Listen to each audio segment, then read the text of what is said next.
இந்த வீடியோவில் நம்ம எதை பற்றி பார்க்க போகிறோம்னா சிபிஎஸ்சி 12th ஸ்டாண்டர்டுக்கான எக்ஸ்பெக்டட் ரிசல்ட் டேட் என்ன என்பதை பற்றியும் ரிசல்ட் வந்த பிறகு என்னென்ன மெத்தட்லாம் சிபிஎஸ்சிக்கான 12th ரிசல்ட் செக் பண்ணலாம் என்பதை பற்றி தான் இந்த வீடியோவில் நம்ம டேட்லாம் பார்க்க போகிறோம்.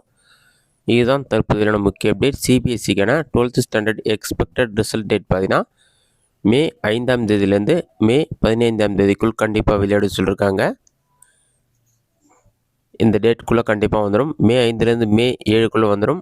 அப்படி 7ஆம் தேதிக்குள்ளே வரனா மே 12, 13, 14, 15 இந்த தேதிக்குள்ளே வந்து கண்டிப்பாக வந்து ரிசல்ட் வந்துடும் சொல்லியிருக்காங்க. அதனால் மே 5லேருந்து மே 15க்குள்ளே கண்டிப்பாக வந்து சிபிஎஸ்சிக்கான 12th ரிசல்ட் வெளியிடப்படும் என்று கூறப்பட்டுள்ளது.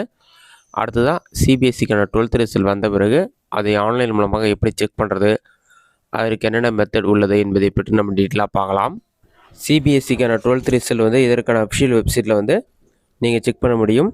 results.cbse.nic.in வெப்சைட்டில் செக் பண்ணலாம். அப்படி இல்லைனா cbse.results.nic.in வெப்சைட் மூலமாக செக் பண்ணலாம். அப்படி இல்லைனா டிஜிலாக்கர் ஆப் அல்லது வெப்சைட் மூலமாக செக் பண்ணலாம்.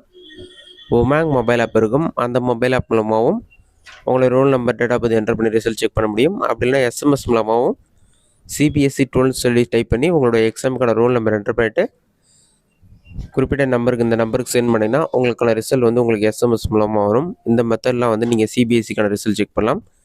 வெப்சைட் மூலமாக மட்டும் எப்படி செக் பண்ணுறதுன்னு சொல்லிட்டு நம்ம டீட்டெயிலாக பார்க்கலாம். ரிசல்ட் வந்த பிறகு செக் பண்ணாத மெத்தட் தான் இது.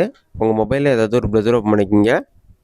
அதில் கூகுள் சர்ச்சில் போயிட்டு சிபிஎஸ்சின்னு சொல்லி டைப் பண்ணுங்கள். அந்த மாதிரி நீங்கள் டைப் பண்ணி வைக்க கொடுங்க. அந்த மாதிரி நீங்கள் டைப் பண்ணி வைக்க கொடுத்தீங்கன்னா cbse.go.in வெப்சைட் ஆகும். அந்த வெப்சைட்டை செலக்ட் பண்ணுங்கள். அந்த வெப்சைட்லேயே பார்த்தீங்கன்னா ரிசல்ட்ஸ்னு ஒரு ஆப்ஷன் கொடுத்துருப்பாங்க. ரிசல்ட்ஸ் ஆப்ஷன் வந்து கிளிக் பண்ணுங்கள். அது நீங்கள் கிளிக் பண்ணிங்கன்னா ஆட்டோமேட்டிக்காக கிளிக்குன்னு இருக்கும். அந்த பேஜை வந்து கிளிக் பண்ணிங்கன்னா results.cbse.nic.in வெப்சைட் ஷோ ஆகும். 2026 ரிசல்ட் சொல்லிட்டு ஏப்ரல் 15ஆம் தேதி 10th ஸ்டாண்டர்டுக்கான ரிசல்ட் வந்து மெஷர்மெண்ட் இருக்காங்க. அதேமாரி 12th ஸ்டாண்டர்ட் ரிசல்ட் அனௌன்ஸ்மெண்ட் வரும். ரிசல்ட் பப்ளிஷ் ஆன பிறகு வரும். அந்த லிங்க்கை வந்து நீங்கள் கிளிக் பண்ணிங்கன்னா அந்த மாதிரி ஒரு பேஜ் ஓப்பன் ஆகும். அதில் போய்ட்டு உங்களுடைய எக்ஸாம் ரோல் நம்பர், உங்களுடைய school number, admit card ID, captcha code எல்லாமே என்டர் பண்ணி சப்மிட் கொடுத்தீங்கன்னா உங்களுக்கான ரிசல்ட் ஷோ ஆரம்பிச்சிடும். இதுவே டிஜிலாக்கர் வெப்சைட் உமாங் ஆப்பில் நீங்கள் ரிசல்ட் செக் பண்ணுறதுக்கு ரோல் நம்பர் டேட்டா பற்றி யூஸ் பண்ணி ரிசல்ட் செக் பண்ணுற மாதிரி தற்போது புதிதாக வந்து 10th ஸ்டாண்டர்ட் ரிசல்ட் அறிமுகப்படுத்தினாங்க. அதேமாதிரி 12th ஸ்டாண்டர்ட் ரிசல்ட்டும் ரோல் நம்பர் டேட்டா பற்றி யூஸ் பண்ணி நீங்கள் டிஜிலாக்கர் வெப்சைட் அல்லது உமாங் ஆப் மூலமாக செக் பண்ணலாம். இதுதான் ரிசல்ட் குறித்து வெளியான முக்கிய அப்டேட். இந்த வீடியோ உங்களுக்கு யூஸ் பண்ணிக்கிறேன். இந்த வீடியோ பிடிச்சதை லைக் பண்ணுங்கள். ரெசின் டவுட் இருந்தால் கமெண்ட் பாக்ஸில் கமெண்ட் பண்ணுங்கள்.